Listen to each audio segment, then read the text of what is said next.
Hey everyone, welcome back to my channel. My name's Abby and today I'm going to be telling you how to save money fast. So I'm going to be sharing 5 of the things that I stopped buying so that I could save money as quickly as possible. Now there are quite a few things that you will have to sacrifice, but I do think it's really worth thinking about why you want to save. If you've got something that you want to do, or if you want to invest your money or have an asset, then definitely just make these sacrifices whilst you're young or whilst you can, and then hopefully when you're older it will really pay off. Disclaimer, I'm obviously not a financial advisor, but these are things that have worked for me, so I'm going to share them with you today, and if you think they're good ideas, definitely try them out. So one of the first things that I stopped buying was brand names. And I remember I used to always buy like shoes of brands, tops of brands, and I'd get designer handbags. But after a while, I realised that a lot of these things, they didn't last that long. I didn't really appreciate them as much as I thought I would. And I just found that I got bored pretty quickly. So things like trainers, I would just buy just normal trainers. And I have found that they last so much longer. I always found with like Nike or Vans or like Adidas, like all these brands, when I used to wear these shoes, they just really quickly fall apart. Like the bottom of the shoe would come off, and I found that when I just got regular normal trainers, they'd last me so much longer, and they were always probably about a quarter of the price. I think some of the Nikes I used to buy were up to about £100, whereas now I could easily spend about £20 and it's just as good. So that would be a fifth of the price. That's crazy. The second thing I stopped buying, which was easier once I'd kind of left that young age of going out all the time. I remember in college and at university, I was always clubbing, going to parties, so I had this pressure to constantly buy new clothes. So the second thing I stopped buying was just fast fashion. I remember I'd always want a new dress pretty much every weekend, and I'd probably spend up to £50 to £20, £20 to £50 on dresses, and they're just such a waste of money. I'd often wear them once, feel really uncomfortable, and just felt they weren't really for me. I was just wearing them because I thought they looked cool, or they were just, I don't know, something that I thought would kind of match the occasion of the event.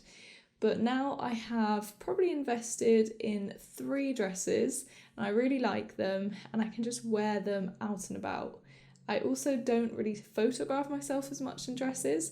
I think when I was younger, I used to always be taking photos, which would add to that pressure, because even if I wore a dress to one occasion, if I had loads of photos in it, I'd then want a new dress to wear to another occasion. Whereas now I just think clothes are made to make you feel comfortable. So if you are going to buy clothes, definitely try and invest in clothes that are going to last long, that are your style, not just like a fast fashion. And then these will hopefully be staple pieces in your wardrobe that you can keep reusing time and time again. And the third thing I stopped doing was eating out and ordering takeaways. I used to spend probably most of my money on eating out and takeaways. When I looked through my bank accounts when I first started to try and save and budget, I remember noticing that my main expense was just to eat for takeaways and just eating out at weekends with friends or family or my partner. But I definitely cut back on this. I would say I still do it from time to time. It's definitely hard when you're meeting friends and they want to eat out. But even like this weekend, my mum's coming up to see me for the day, and instead of going out for lunch, she's coming to mine and I'm going to cook her a nice meal. So you can try and bring picnics, or you can try and cook for them before you go, or even just bring a ready meal that you can just quickly eat on the go.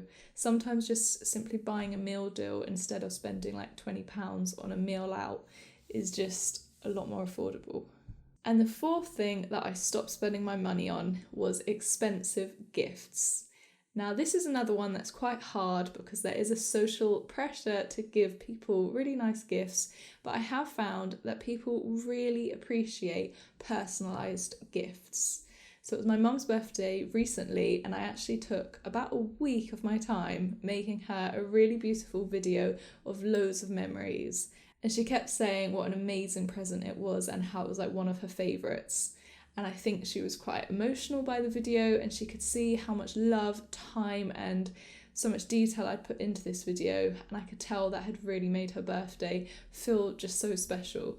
So you don't need to spend loads of money. Of course, I did buy lots of presents as well, but you definitely don't need to go mad and buy really expensive gifts. And definitely put thought into the gifts that you do buy. And I find that this goes so much further.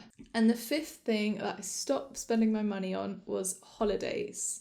So this is something that I know a lot of people struggle with, because everybody looks forward to holidays and they save for them all year, and it's meant to be this kind of week of switching off and having like the time of your life. But I do really think if you're right now in a position where you need to save and there's other things that are more important to you, definitely sacrifice this, even if it's just for a year or two, maybe 3, because it is so worth it.